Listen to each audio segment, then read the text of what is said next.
one of the things we're doing here, it's not so much that we're working on standing, we're teaching him how to float his eyes. A big issue with some kids with special needs is they have a difficulty crossing visual midline.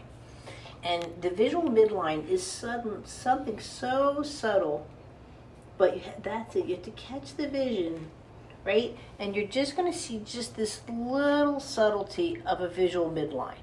So what happens with most kids is that midline can't happen, so you see these large movements. Even what people say is back arching is really, in a lot of cases, the eyes can only go if I back arch like this, and then I fall over, right? And so it's hard to go into those upper vertical milestones. There, right there.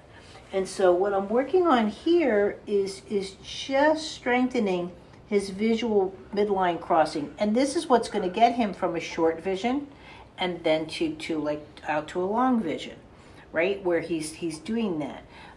But I'm not looking for full-on convergence. That's it.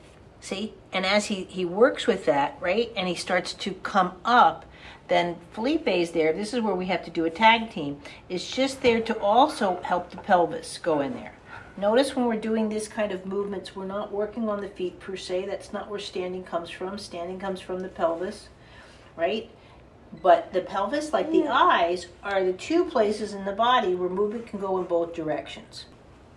And so I'm just sitting here. First, you've got to catch the vision, which isn't always the case.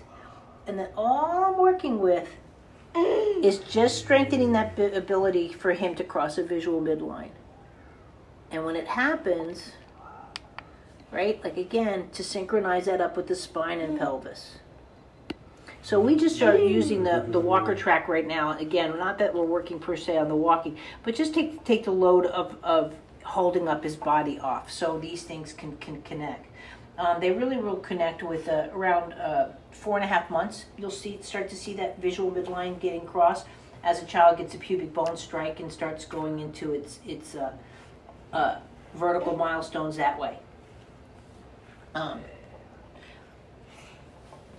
But you can tell he really needs his glasses because he's keeping them on.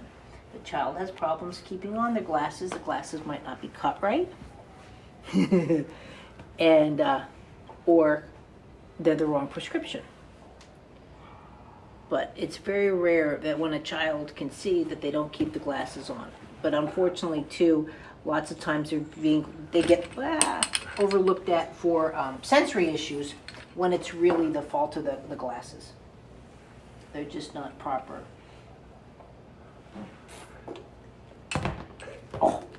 Oh, me no eat cookie. No. Me no eat cookie. And again, he's a little munchkin. Let him wander around. Let him move around. Car. Ooh, car.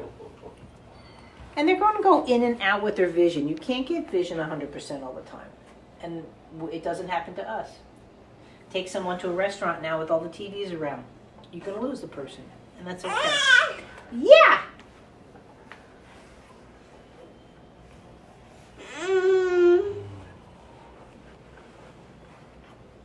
And also he will get very visually tired. Give them a break visually. Why?